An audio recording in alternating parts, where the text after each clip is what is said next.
petite diapo. Comment?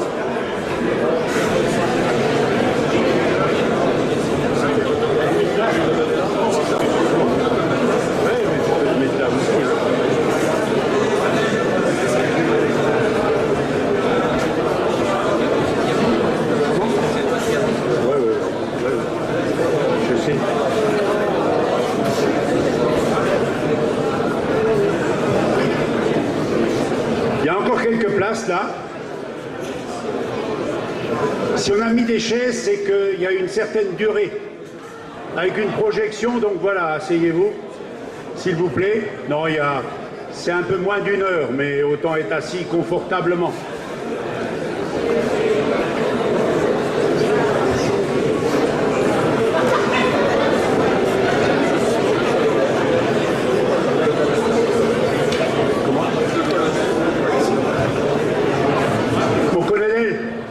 Mon colonel, on a réservé des places pour vous.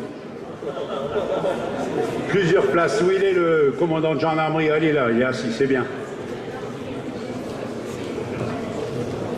Monsieur Bagriot, allez, faites pas le timide, il y a de la place devant là. Je vais parler de vous, donc autant que vous soyez devant. Bien, si vous voulez bien, nous allons démarrer cette soirée qui sera bien sûr suivie d'un buffet. Donc, il faudra que vous soyez debout pour le buffet. Alors, tant mieux pour ceux qui prennent un peu de repos.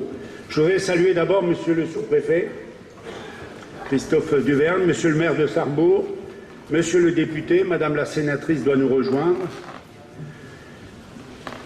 Madame et Monsieur le conseiller départemental, Mesdames et Messieurs les maires, les délégués communautaires et les secrétaires de mairie. Je voudrais aussi saluer les représentants des communautés de communes voisines, du Saulnois, Madame Jost qui est là, du pays de Phalsbourg, quelques vice-présidents, notamment Christian Undranière, premier vice-président. Et puis, on attendait aussi un représentant de l'Alsace-Bossu, mais bon, voilà, c'est un peu plus loin. Monsieur le président du PETR, Camille Ziger. Je voudrais saluer aussi Jean-Jacques Gady, qui est vice-président du parc régional de Lorraine, mais aussi du Saulnois. Saluer les représentants des forces de l'ordre, de gendarmerie, de secours, les trésoriers publics, je crois qu'il y en a 3 dans la salle, Mesdames et Messieurs les chefs de services publics, notamment Maison de l'Emploi, Pôle Emploi, Mission locale, Mesdames et Messieurs les proviseurs principaux et inspecteurs de l'éducation nationale, Mesdames et Messieurs les chefs d'entreprise, Madame et Monsieur le représentant de la Chambre des métiers et d'agriculture, Mesdames et Messieurs, et pour la plupart d'entre vous, mes chers amis, comme chaque année avec les vice-présidents, c'est avec un immense plaisir que nous vous accueillons pour cette cérémonie des vœux. Et je voudrais tout de suite remercier Alain Marty et la municipalité de Sarrebourg. Nous avons mis à disposition cette salle des fêtes que vous voyez rénovée. Votre présence nombreuse ce soir témoigne de l'importance de ce rendez-vous et permettez-moi d'y voir aussi la marque de votre intérêt pour notre communauté de communes. C'est d'abord le plaisir sincère de vous souhaiter à chacune et à chacun une bonne année 2020, une bonne santé et du bonheur, toute l'énergie et la force pour transformer vos projets en réalité. Il est des traditions comme celle-ci qui nous unissent, qui renforcent nos liens et nous aident à faire face ensemble aux défis de l'avenir et quelquefois aux défis de l'inconnu. 2019 vient de nous quitter et pour notre communauté de communes, l'année fut particulièrement active et je remercie l'ensemble des élus et des services pour leur implication. Chacun se souvient encore du processus de fusion entre 5 communautés de communes et qui nous a été imposé le 1er janvier 2017 pour créer la nouvelle communauté de communes Sarrebourg-Moselle Sud. 3 années se sont écoulées, passionnantes, exigeantes.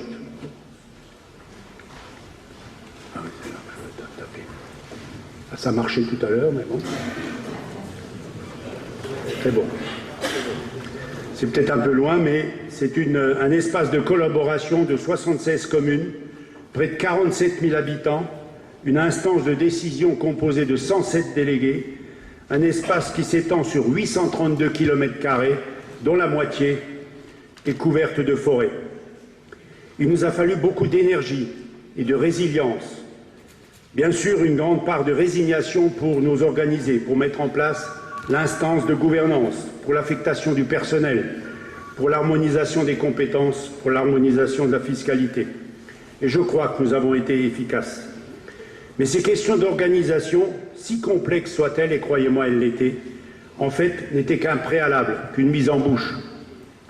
L'essentiel tenait dans notre capacité à entreprendre rapidement, à accompagner de nouvelles dynamiques à l'échelle de ce nouvel espace de coopération, à construire des solidarités entre toutes les communes, de la plus petite à la plus grande, de celle de 14 comme celle de 12 300 habitants. Ce travail de fusion n'est certes pas encore tout à fait achevé, mais sur ce point, je crois que nous pouvons aussi nous comparer à une autre fusion, celle des 3 anciennes régions, une année plus tôt, donc en 2016, et à ma connaissance, la région Grand Est est toujours en cycle d'apprentissage. Vous le savez, 2020 est une année particulière. C'est une année électorale et nos propos en public se doivent de respecter certaines règles. C'est la raison pour laquelle, ce soir, mon discours se limitera au bilan des réalisations de 2019 et aux seuls projets de 2020 qui sont déjà engagés. Tout d'abord, un chiffre. C'est mon petit-fils là-bas qui réagit. Il reconnaît son papy. Bonsoir Victor et Arthur. D'abord un chiffre. En 2019, l'ensemble des 9 budgets agrégés de la communauté de communes ont porté sur plus de 66 millions d'euros, dont 29 millions d'investissements. Mon commandant, il y a également une place pour vous, là, à côté du colonel.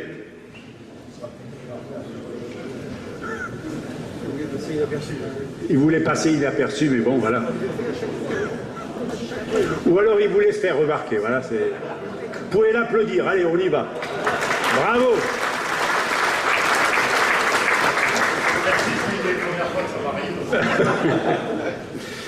Donc, 29 millions d'investissements. Des investissements d'abord dans l'assainissement de nos communes, pour près de 7 millions d'euros, et qui ont notamment permis de régler le problème de traitement des eaux usées de Fénétrange, Niederstinzel, Foucré, Fribourg et Hellerin-les-Fénétranges. Les élus le savent. Le contexte est aujourd'hui particulièrement contraint par la nouvelle politique d'aide apportée par l'agence de l'eau Rhin-Meuse, et je pense que le mot d'aide est déjà superflu. Malgré cela, et avec l'objectif de ne pas augmenter les redevances, nous continuerons à investir.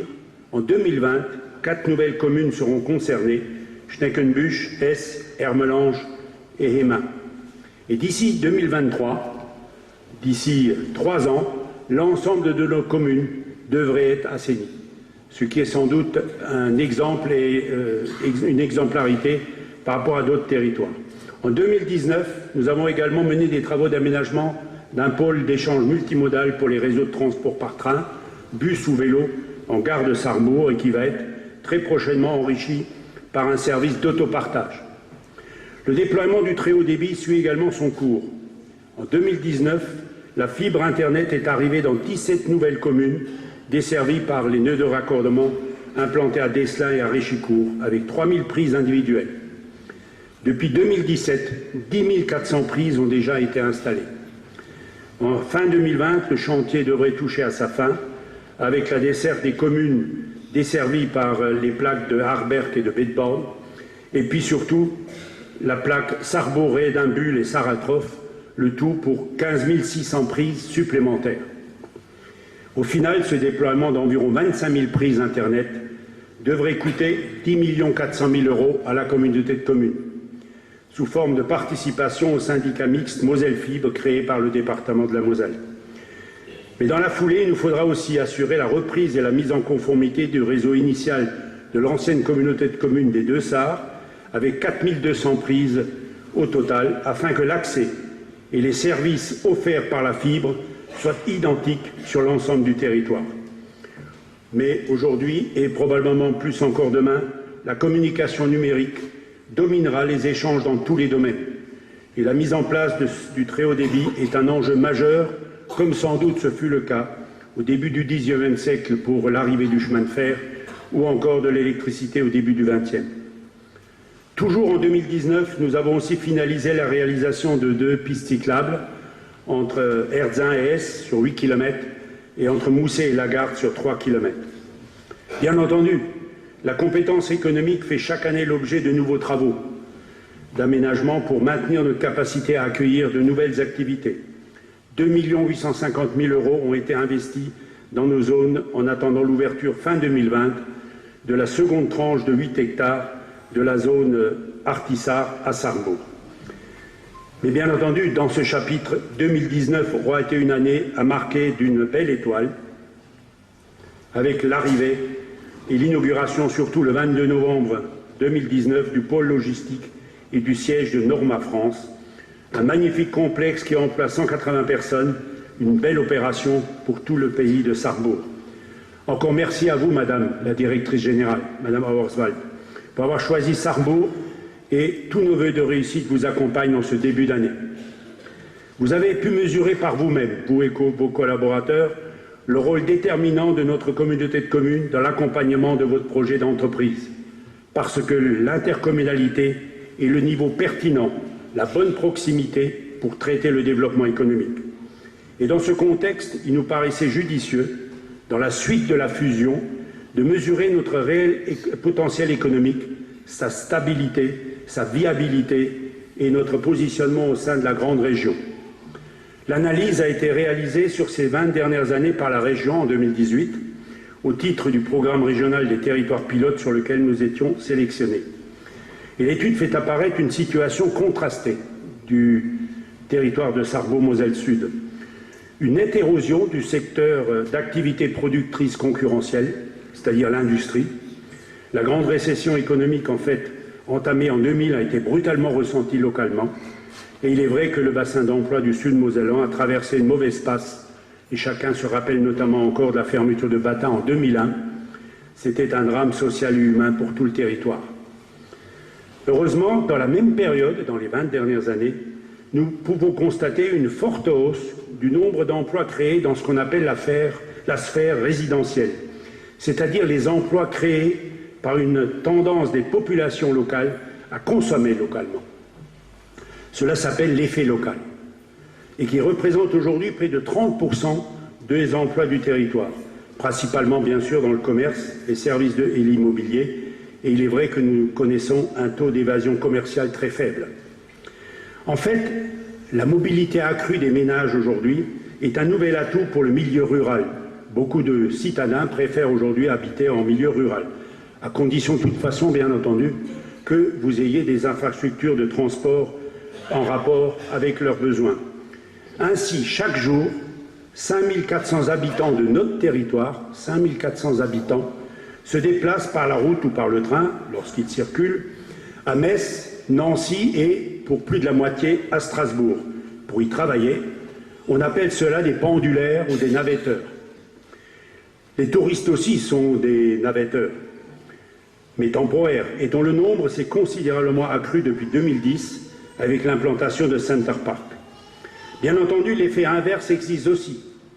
Nous avons aussi une évasion de masse salariale vers l'extérieur, mais notre solde entre captation et évasion est nettement positif, ce qui traduit un bon niveau d'attractivité globale. En fait, l'analyse, et le tableau est important, l'analyse a montré que notre système de consommation locale apparaît bien plus performant au regard des autres communautés de communes françaises, pas de Grand Est, mais françaises. Et vous voyez que nous avons, alors j'explique un peu ce tableau, nous avons été donc dans un périmètre de territoire pilote, nous étions 6 territoires, à être analysés et à être un peu en concurrence, si je puis dire. Il y en a un seul qui a les 3+, c'est Sarrebourg-Moselle Sud, avec un potentiel de captation de richesse en euros par habitant qui est de 18 803 €, donc supérieur aux autres, avec une propension à consommer localement de 132 747 €. Ça veut dire que Pour créer un emploi, il faut que sur notre territoire, nos habitants consomment, enfin voilà, pour 132 000 euros. D'autres territoires, il leur faut beaucoup plus par habitant parce que les gens dépensent moins sur le terrain. Et les taux de convention en emploi de proximité sont de 14,2%, bien nettement supérieurs qu'ailleurs. Donc c'est vraiment une distinction que nous avons, une particularité. Du coup, la création d'entreprises se porte bien avec un solde positif et significatif entre création et radiation. En 2018, il y a eu 451 créations sur notre territoire pour 346 radiations, c'est-à-dire un solde positif assez remarquable. Un phénomène que nous constatons aussi dans la commercialisation de nos terrains à construire, dans nos zones. En 2019, nous avons traité 7 dossiers d'implantation. Donc notre renouvellement du tissu économique est assuré. Et c'est le résultat d'un bon travail d'accompagnement et collectif entre l'État, la région, Moselle Attractivité, les chambres consulaires et bien entendu la communauté de communes.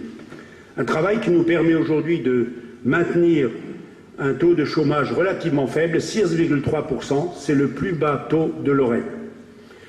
Voilà pour le constat de notre système économique. Mais la question qui se pose maintenant, c'est face à cette situation plutôt favorable, au regard des standards régionaux et nationaux, eh bien comment pérenniser ces nouvelles modalités de fonctionnement économique qui prennent appui à la fois sur une dynamique industrielle en berne, sur un essor touristique considérable et une consommation locale déterminante. Nous devons rechercher à stabiliser ce nouveau modèle en recherchant d'une part à redynamiser le tissu industriel, c'est-à-dire qu'il nous faut marcher sur nos deux piliers, sur nos deux jambes, le productif et la consommation locale. Et pourquoi ne pas gagner encore quelques points de revenus pendulaires en améliorant l'attractivité résidentielle pour attirer de nouveaux actifs travaillant dans les métropoles voisines. Et bien entendu, l'arrivée de Norma est à ce titre une belle opportunité lorsqu'à la centaine de salariés alsaciens qui font de la navette tous les jours, eh bien, sera vraiment séduite par la beauté rare du pays de Sarrebourg et décideront de s'épargner ces trajets en construisant ou en s'implantant définitivement ici avec leur famille. Mais le renouvellement industriel, vous comprendrez, lui, ne viendra pas en un seul jour et pas tout seul. Il relève du principe de sucre lent. C'est le moteur des sportifs. Et c'est à nous-mêmes de l'alimenter, de l'anticiper. Personne d'autre ne le fera à notre place. C'est à nous, sans cesse, de rechercher, de débusquer et d'étudier le moindre souffle de reconquête. Nous devons être proactifs, nous devons anticiper. Par exemple, nous nous sommes souvenus que Bata fabriquait des chaussures. C'était pas compliqué. Beaucoup de chaussures. 1,5 million de chaussures, de paires de chaussures par an. Et le savoir-faire des salariés était reconnu. Eh bien, nous pensons qu'il n'a pas totalement disparu. Et c'est sur la base de ce constat, mais aussi de la vocation agricole à dominante d'élevage du pays de Sarrebourg, après avoir sondé les industriels de la maroquinerie, que nous avons décidé d'explorer une nouvelle filière, dans un premier temps celle de la production de cuir de qualité. Aujourd'hui en France, la filière du luxe manque de cuir. 60% de cuir sont importés et pénalisent le Made in France. Notre démarche a commencé début 2018 et en 2019, nous avons engagé notre premier essai de tannage de peau de veau et d'agneau sélectionné par l'abattoir de Sarrebourg.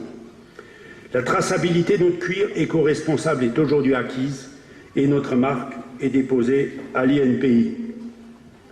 Corium, c'est cuir en latin et Ponsaravi, c'est Sarrebourg. Voilà notre marque. Et voilà nos peaux. Ce sont des exemples. On a failli vous en ramener, mais on s'est dit, on va se les faire piquer. Alors, le cuir de luxe est très, très prisé. Alors, avec ces premiers échantillons, nous allons rencontrer en février le Centre technique du cuir pour une expertise. Puis, nous irons à la rencontre de quelques entreprises de la maroquinerie. Nous pourrons aussi être présents dans certains salons spécialisés. Voilà une première filière. Une seconde, nous avons aussi beaucoup d'ovins, d'agneaux, de moutons. 45 000 avec le Saulnois. Nous avons donc décidé d'engager avec la communauté de communes du Saulnois, avec le parc régional, une expertise autour de la laine de mouton. Voilà, le mouton. De nos jours, la laine n'est plus valorisée. Je salue notamment M. Herman, qui est vice-président de la Chambre d'agriculture et lui-même éleveur, comme d'ailleurs notre vice-président. La laine n'est plus valorisée par les éleveurs du territoire. 90% part à l'export. La tonte est devenue une contrainte, surtout financière, et la laine un déchet, un sous-produit. L'idée est de construire un outil de transformation pour le feutrage et la filature peignée, faire du made in local, convaincu que la laine peut retrouver ses lettres de noblesse auprès des consommateurs et participer au développement économique du territoire. Voilà donc, mesdames et messieurs, deux exemples, deux filières de reconquête industrielle portées par la communauté de communes et que nous souhaitons déployer au sein d'un futur pôle d'excellence avec nos exploitants agricoles, avec la Chambre d'agriculture, avec l'abattoir, avec les sociétés de tannage, avec les entreprises de maroquinerie. Tous engagés dans une démarche partenariale destinée à dégager de nouvelles synergies industrielles au caractère innovant, tout en offrant un retour économique à nos agriculteurs. Et je voudrais particulièrement remercier les acteurs de cette belle aventure, notamment Philippe Morand, qui est notre DGF. Il est là. C'est lui qui en est le pilote.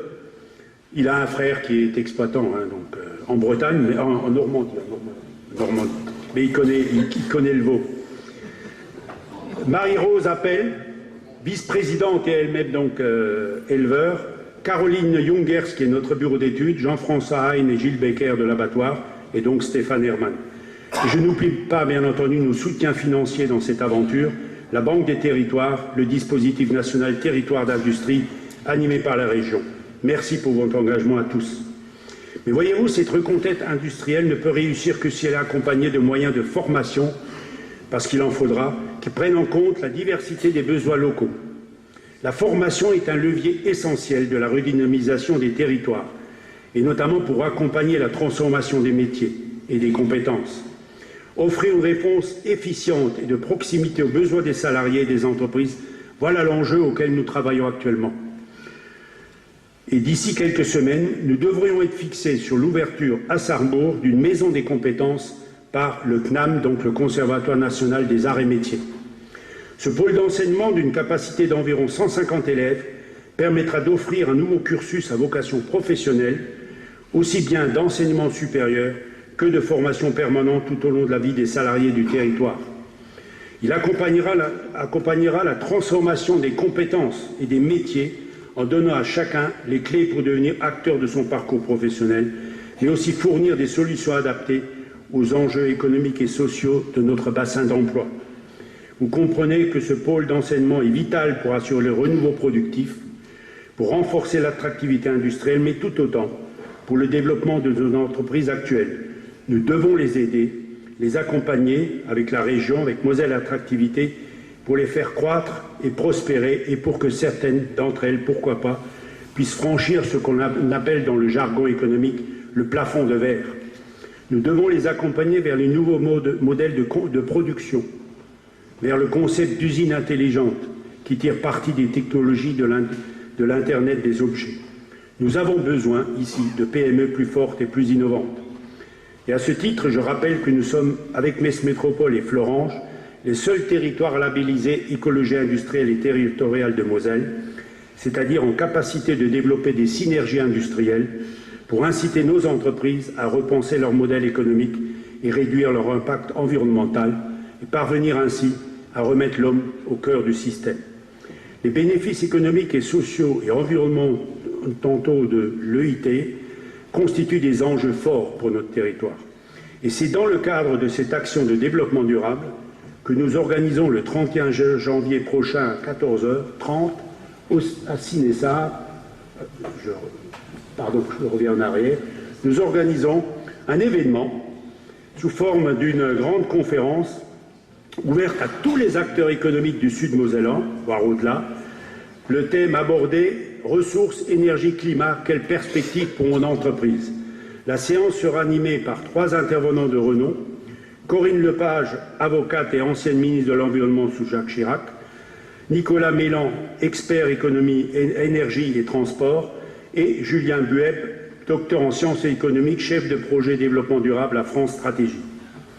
Oui, le développement économique est un sujet majeur pour notre territoire.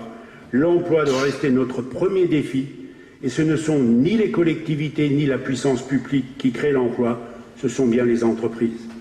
Et j'en viens en toute logique à la transition écologique. Loin d'être un slogan, c'est une réalité quotidienne qui ne s'accommode plus de petits pas, car l'humanité doit prendre conscience qu'elle mène sa propre guerre contre elle-même.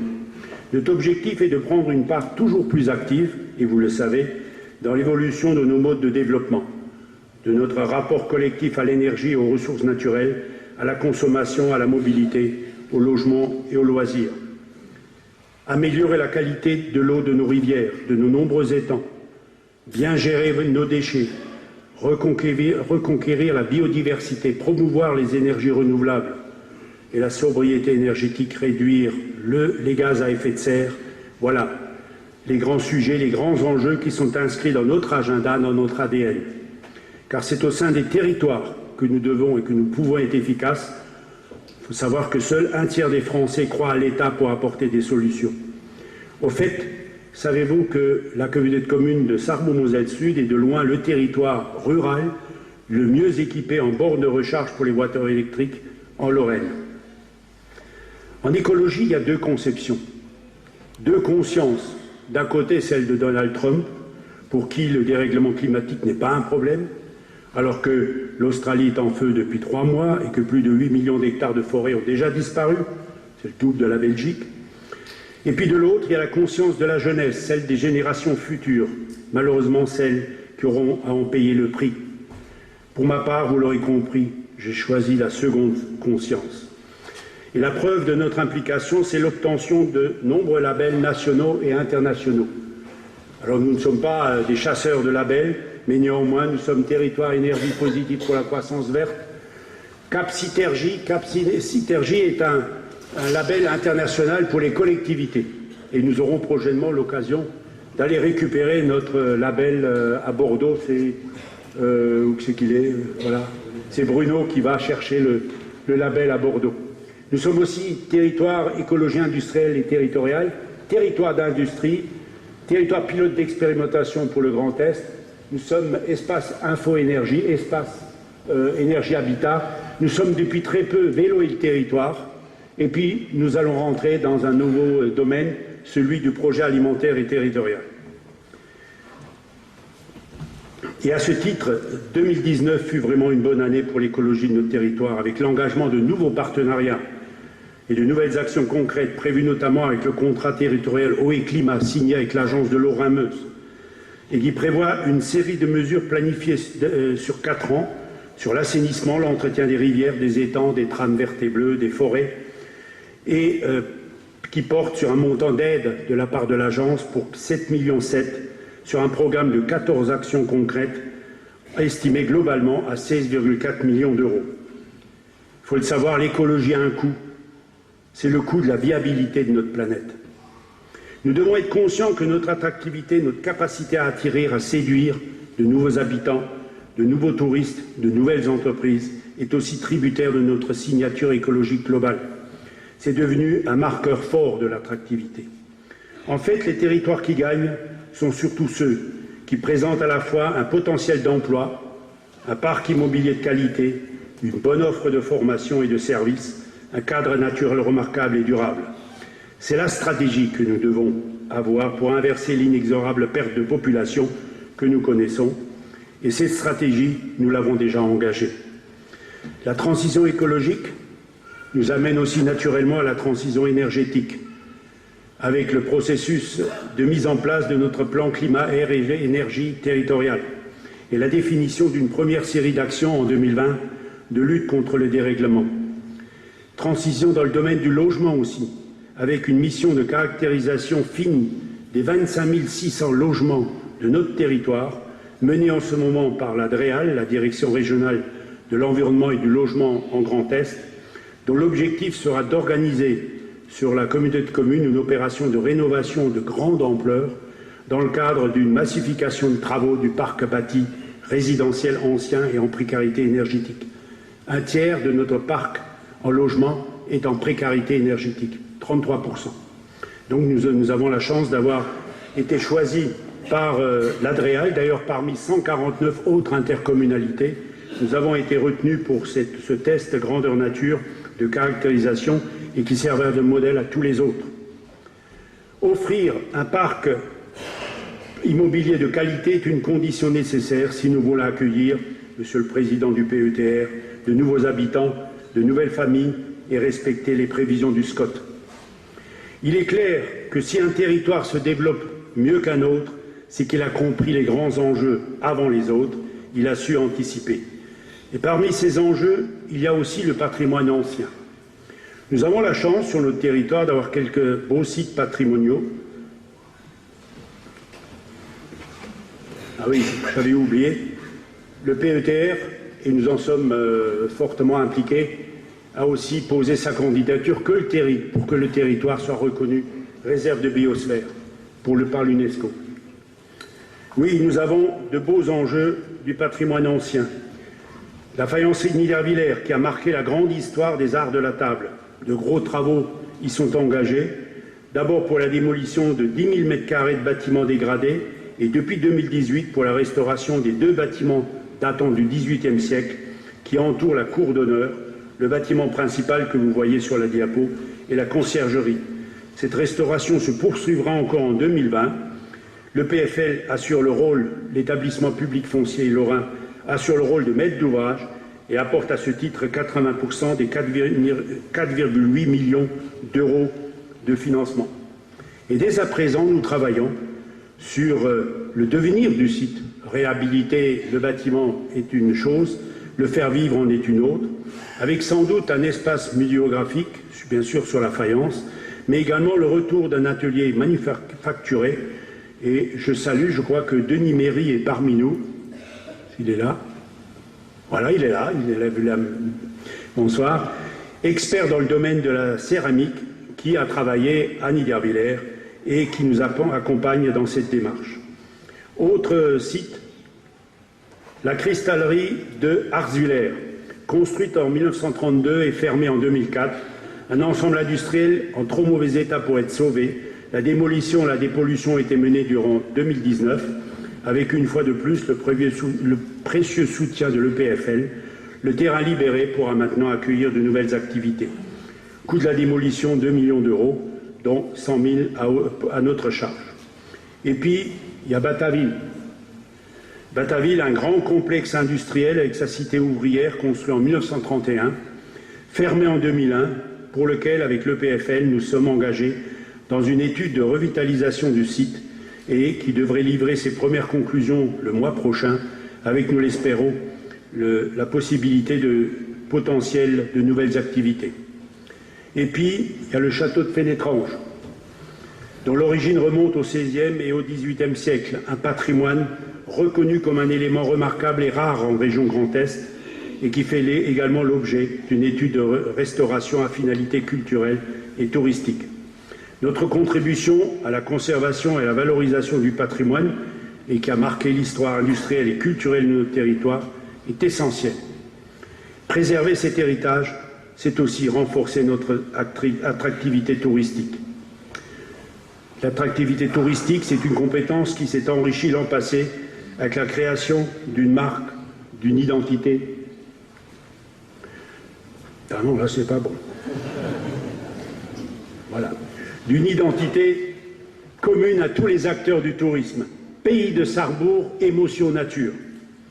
Il est vrai que depuis l'ouverture de Center Park en 2010, je souhaite un bon anniversaire au parc de Sainte-Croix pour son 10e anniversaire et à son directeur. Center Park, pardon, parce que je vais arriver au Sainte-Croix. Excusez, monsieur le directeur. J'avais déjà jumelé et associé. Le pays de Sarrebourg est devenu depuis 2010 une grande destination touristique. Et naturellement, Center Park a servi de révélateur et d'accélérateur pour le développement d'autres sites majeurs, tels que Sainte-Croix, qui fêtera ses 40 ans cette année et qui a étendu l'an passé son domaine sur 8,5 hectares de terrain à la conquête des terres sauvages d'Amérique. Développement aussi à Mittersheim, à Langat, au train forestier d'Abrechwiller, à Saint-Quirin, à Fénétrange, et puis bien sûr sur le canal de la Sarre. J'aurais encore voulu vous parler ce soir d'autres enjeux pour lesquels il faudra nous mobiliser. Par exemple, l'accès aux services publics. Tant il est vrai qu'il vaut mieux aujourd'hui être jeune et habiter dans une grande ville que âgé et habiter en milieu rural. Dans nos petites communes, c'est la disette. L'inégalité administrative, car depuis 20 ans, sous la pression d'une fausse rigueur financière, l'État ferme ou réduit ses services, en confiant la mission aux collectivités qu'elle a dépouillées par ailleurs de ses moyens. Le cocktail est devenu particulièrement complexe dans les domaines de la scolarité, du service postal, du transport ou de l'accès aux soins. L'accès aux soins, un autre sujet de préoccupation essentiel, car les inégalités d'accès aux soins ne cessent de se creuser, avec le sentiment d'une fracture entre certains secteurs de notre territoire. Et je pense que l'intercommunalité, compte tenu de notre taille, pourrait être l'espace d'un dialogue, d'une concertation, d'une réflexion pour l'aboutissement d'un contrat local de santé, comme ceux qui couvrent déjà aujourd'hui les territoires voisins du Lunévillois ou d'Alsace-Bossu, grâce d'ailleurs à l'initiative des départements. Et une bonne santé passe aussi par une bonne alimentation. Le pays de Sarrebourg et son voisin du Saulnois disposent d'atouts indéniables pour organiser à son échelle un écosystème entre producteurs et consommateurs et tendre ainsi vers plus d'autonomie alimentaire. Le défi est de généraliser l'accessibilité de tous à une alimentation de qualité, à commencer par la consommation bien plus importante de produits locaux. Il faut savoir que le modèle productif et de distribution actuel est en contradiction totale avec les enjeux du développement durable. Il est trop intensif, mondialisé, standardisé. Bien entendu, cela pose la question de la diversification de la production agricole et nous engageons dans les prochaines semaines une réflexion dans le cadre de la mise en place d'un plan alimentaire territorial.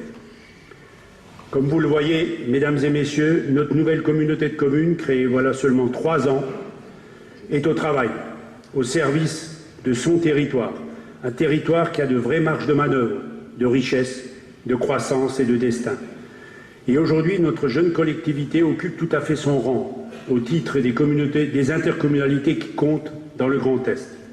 Pour preuve, la fréquence des sollicitations dont nous faisons régulièrement l'objet de la part de l'État, de ses services, de l'ADEME, de la région, de l'ADREAL en tant que territoire pilote.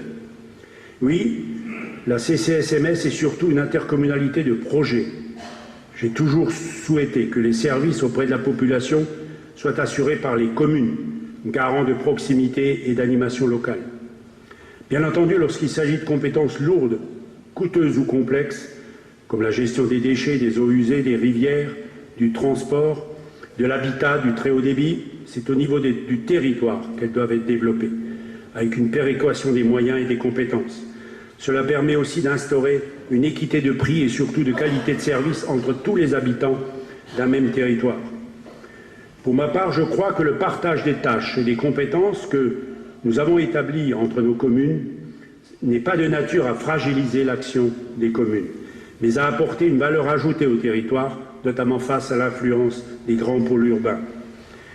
La communauté de communes Sarrebourg-Moselle-Sud n'est pas une addition de 76 communes, mais une addition de 76 solidarités. Individuellement, nous sommes une goutte d'eau, ensemble, nous sommes un océan. Néanmoins, je comprends l'impatience de certains élus sur les soutiens financiers que pourrait apporter la communauté de communes. J'entends un peu cette musique de temps à autre. Je rappelle tout de même que le processus existe déjà. D'une part, nous avons mis en place un pacte de solidarité fiscale et financière pour compenser les baisses de dotation de l'État, avec l'attribution de fonds de concours. Cette mesure a porté sur 470 000 € au profit des communes. Nous avons aussi voté une première dotation de fonds de concours sur les investissements touristiques à hauteur de 200 000 € et je rappelle la reprise par la communauté de communes des eaux pluviales. Cela représente une économie pour les communes de 410 000 €. Donc globalement, en 2019 déjà, la communauté de communes a consenti une aide d'1 80 000 € au profit de ces communes. C'est déjà un bon début. D'ailleurs, un proverbe dit « À qui sait attendre, le temps ouvre ses portes ». Alors ce temps viendra sans doute, mais laissons à la nouvelle équipe qui sera mise en place après les prochaines élections municipales, d'en faire l'analyse. Mesdames et messieurs, j'en arrive à ma conclusion avec un premier hommage aux 75 agents de la communauté de communes qui transforment au quotidien la vision et les décisions politiques des élus et en actions concrètes. Notre personnel aussi a dû trouver son organisation, ses repères et son rythme. Et je remercie toute l'équipe dirigeante menée par Philippe Morand, avec Hyacinthe Hopfner à l'ingénierie, Alexandre Padlikowski au tourisme, Damien Harry au développement, Jean-Marc Christophe aux finances et Valérie Allenbar aux ressources humaines. Bien sûr, merci à tous les élus, les délégués intercommunaux de nos 76 communes et notamment les maires des plus petites communes, des petites républiques. Dans cette ruralité où votre mandat est vécu à la fois comme une passion, mais aussi un sacerdoce, un métier à plein temps, passionnant mais tellement exigeant. Bravo et merci à vous toutes et tous qui êtes au quotidien aux avant-postes, en essayant de faire des miracles avec des bouts de ficelle, en se disant que plus on est loin de la préfecture, plus il faut crier fort. Je propose que l'on intègre d'ailleurs tout le travail réalisé par les maires dans le calcul du PIB, du produit intérieur brut. Croyez-moi, ça ferait augmenter considérablement notre indicateur de croissance. Il faudra le proposer là. On y met bien aujourd'hui le montant de trafic de drogue, je crois. Alors bon, je ne vois pas ce que c'est comme indicateur de croissance, mais... Ah oui. Merci au vice-président. Avec des tempéraments quelquefois différents, nous avons su travailler pour le bien commun. Il se trouve que le bureau de la communauté de communes est constitué de 15 vice-présidents. De quoi faire une équipe de rugby, dont j'étais en quelque sorte l'entraîneur, le sélectionneur. Vous savez, le rugby est un sport qui exprime beaucoup de valeurs. C'est un bon état d'esprit, une volonté d'appartenance à un groupe, le respect des autres, et où le talent individuel n'a de sens que si le collectif a du talent. Et puis, il y a toujours la troisième mi-temps, le temps de la convivialité et de l'amitié. Voyez-vous, à l'approche des élections municipales, certains maires ont décidé de ne plus solliciter un nouveau mandat. C'est leur choix. C'est une décision pas facile à prendre, comme celle d'ailleurs de renouveler leur mandat. Quelles que soient les raisons, vous pouvez être fiers de votre engagement au service de l'intérêt public, parfois avec un peu de lassitude, mais sans jamais renoncer, parce que vous avez le sens du respect de votre contrat de confiance envers vos citoyens. Naturellement, je me suis posé cette même question, naturellement. Et comme dans l'émission radiophonique, vous savez, Stop ou encore, c'est un fait que les années passent, les mandats aussi. Alors voilà, j'ai décidé, après consultation bien sûr de mon entourage familial, c'est pour ça que j'ai des témoins. J'ai décidé de dire stop à ma responsabilité dans l'exécutif de la ville de Sarrebourg, c'est-à-dire en tant qu'adjoint, pour me permettre de dire encore et me consacrer à plein temps à la CCSMS. Comme disait notre Johnny national, vous êtes tous formidables et bien entendu notre communauté de communes est formidable. Alors je vous souhaite une année 2020 formidable pour vous et tous vos proches, en sachant, comme dit la citation, que chacun de nous, pour être formidable, c'est simple, il suffit seulement de faire la moitié de ce qu'on attend des autres. Bonne soirée et bonne année.